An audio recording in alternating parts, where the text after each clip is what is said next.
Depois que criou esse comitê, como é que vocês fizeram? Como é que foi a caminhada? Teve que fazer, então, uma reunião. No outro dia da fundação, nós fomos ao Palácio, fomos recebidos pelo governador Santilo,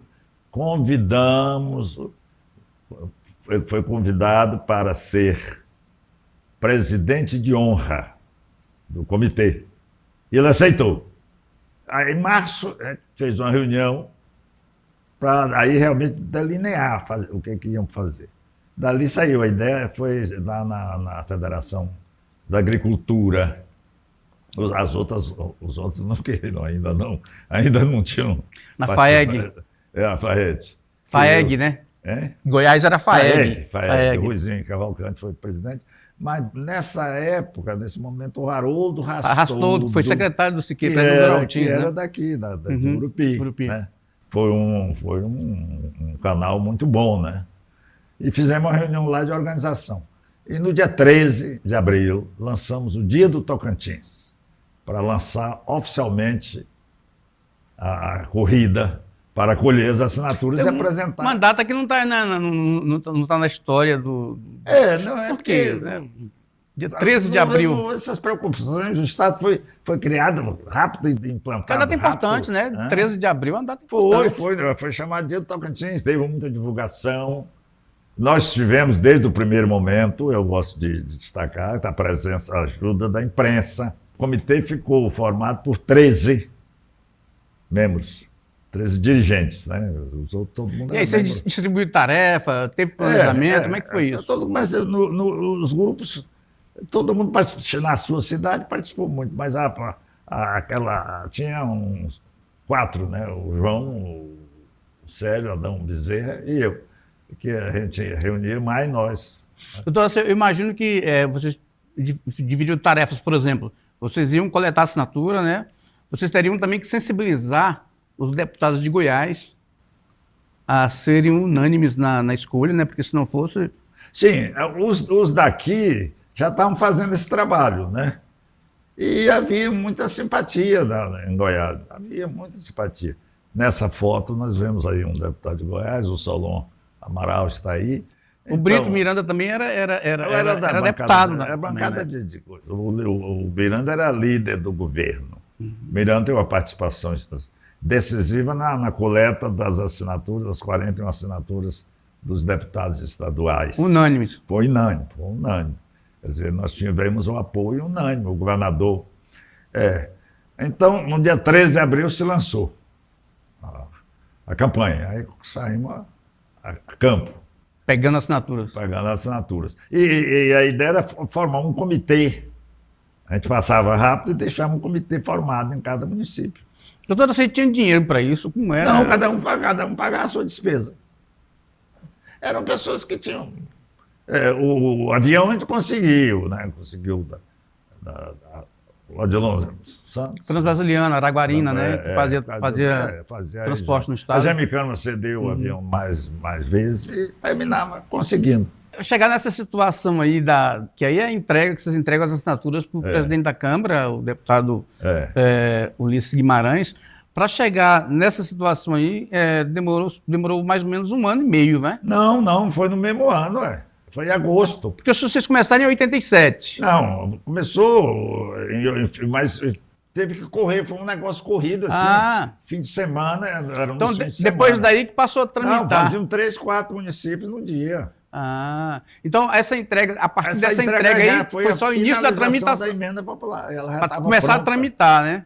Já começou a tramitar.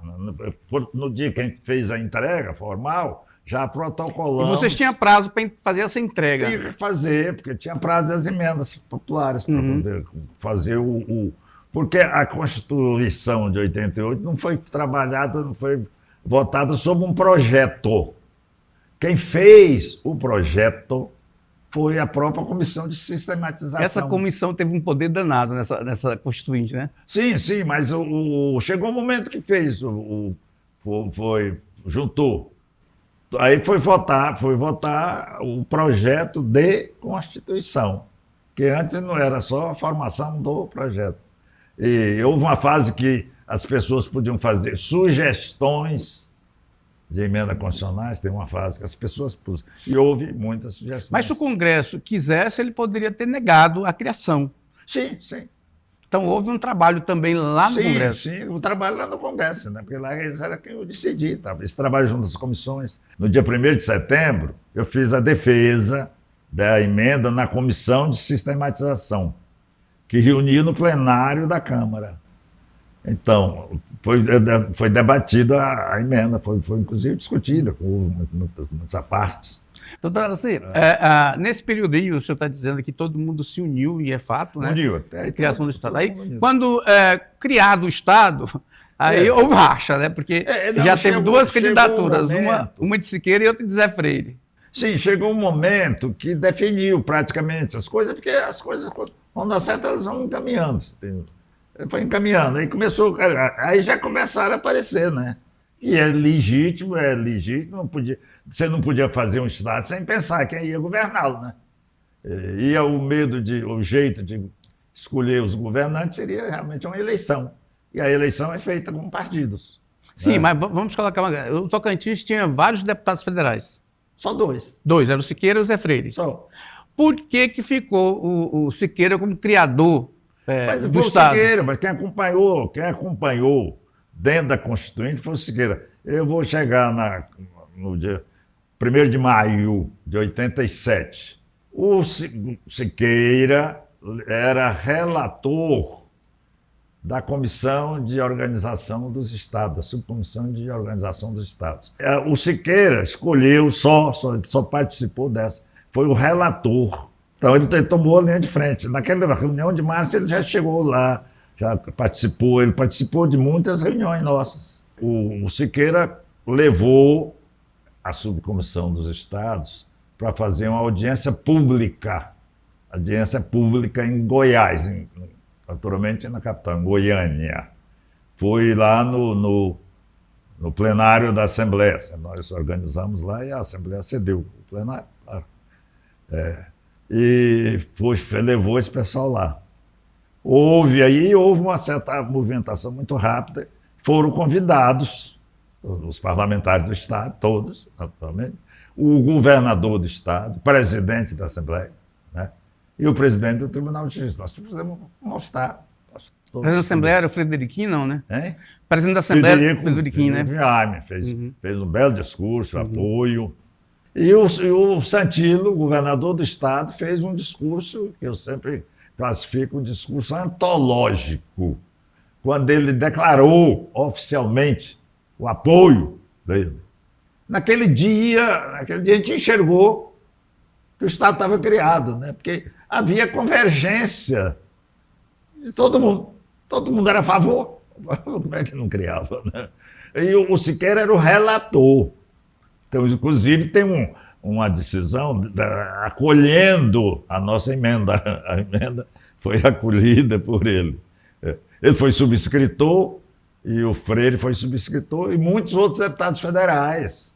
Há muita especulação de que o Iris Rezende teria sido contra a divisão do Estado. O senhor que viu por dentro Não, ouve isso eu mesmo? vou dar um testemunho. Eu estive no gabinete do Iris Rezende, almocei com ele, estava junto o Júlio Resplande, o Totó e o Xarife. O Xarife era conhecido e trabalhava no escritório, tinha trabalhado no escritório de advocacia do Iris. O Iris mostrou no mapa, olha, eu converso com os militares, porque ali ainda estava naquela fase, já foi no governo do Sarney, né? Então eu falei, eu falo... Não tinha reeleição na época? Eu falo para esses militares me perguntam... que houve o apoio, né, dos governos militares, tinha uma questão geopolítica, né? Então, ele nunca manifestou hostilidade nenhuma. Não digamos que ele talvez não tenha entrado na linha de frente para não chocar com o governador do Estado, que aí é uma questão política mesmo do Estado, né? O governador do Estado se manifestou a favor. Os militares tinha um projeto de dividir os estados. Eles fizeram da divisão do Mato Grosso e a do Criaram os territórios, né? Criaram o Estado. O Rondônia transformou o Estado. Então havia esse projeto de empurrando, né? Dividia aqui, chegava no Pará, né? O Mato Grosso terminou sendo um processo mais simples, né? Só que a fusão, a Constituição dizia que quando mudasse a capital, a Guanabara, o Rio de Janeiro, transformar em Estado. E teve que criar o Estado da Guanabara. Capital Niterói. Terminou mostrando que não era a solução ideal, fizeram a fusão. Agora, isso aí foi foi muito trabalho, foi difícil na época. Perdeu muito tempo. Niterói deixou de ser capital? Deixou de ser capital, e o do Rio todo, né? Trouxe o Rio todo. Né? Então, houve um retardamento do processo de continuação. Doutor Darcy, agora nós estamos falando do mês de março, por exemplo. Aqui no estado do Tocantins, no mês de março, o governador Siqueira colocou o dia 18 de março como feriado estadual. Sim.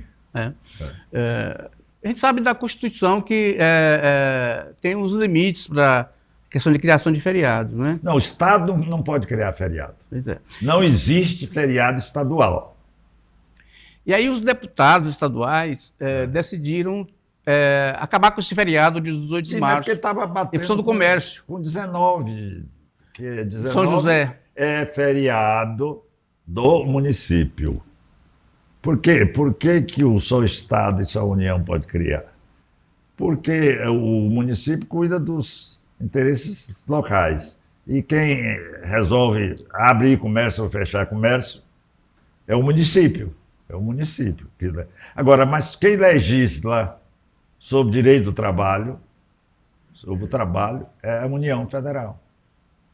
Então, tem um limite, estabelecer um limite. Pode criar 4 feriados, atendendo as peculiaridades locais, né? Porque geralmente a influência do poder da igreja até hoje, os grandes feriados municipais são padroeiros do padroeiro. Olhando para trás, essa foto e o Estado hoje, o senhor acha que, evidentemente que avanços econômicos aconteceram, né? Avanços políticos, você acha que hoje os políticos, os nossos políticos atuais, estão preocupados? Porque ali, nessa foto, a gente está vendo que se tinha um projeto. Sim. Né?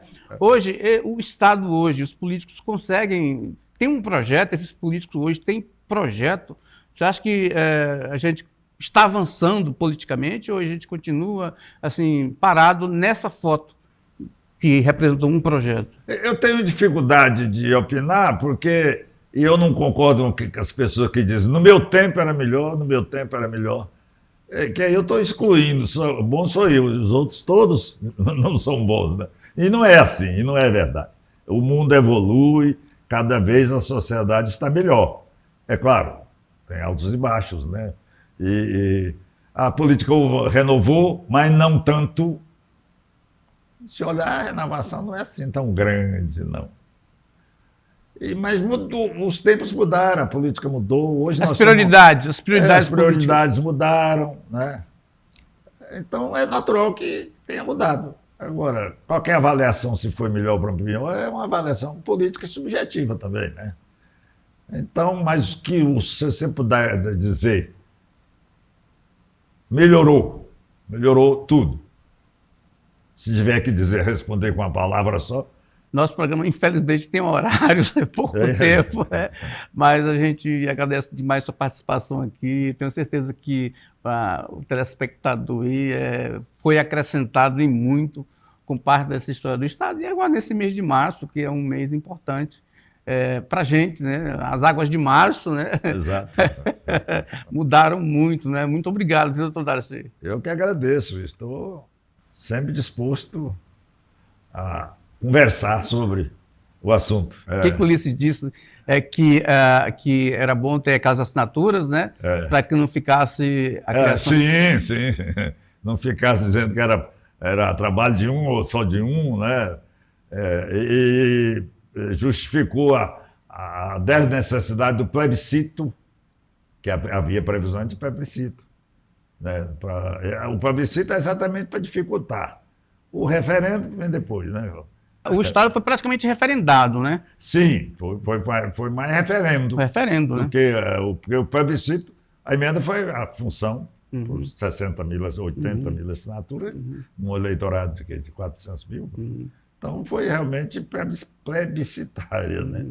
Beleza, doutor Darcy, muito obrigado. Né? Eu que agradeço. O telespectador, a gente vai trazer o doutor Darcy mais vezes aqui, é um grande amigo, inclusive foi meu professor no início da década de 80, né? Professor de Direito e Processo Civil, um grande amigo que a gente tem e que nos ensina todos os dias, cada dia, um pouco mais sobre essa história desses estados. Muito obrigado, viu, doutor Darcy? Eu que agradeço. E o Coisa Nossa deste domingo fica por aqui, esperando você na próxima semana, nesse mesmo horário, com mais um pouco de cultura do estado do Tocantins para você apreciar e cultuar. Até lá, tenha uma boa semana e fique com Deus.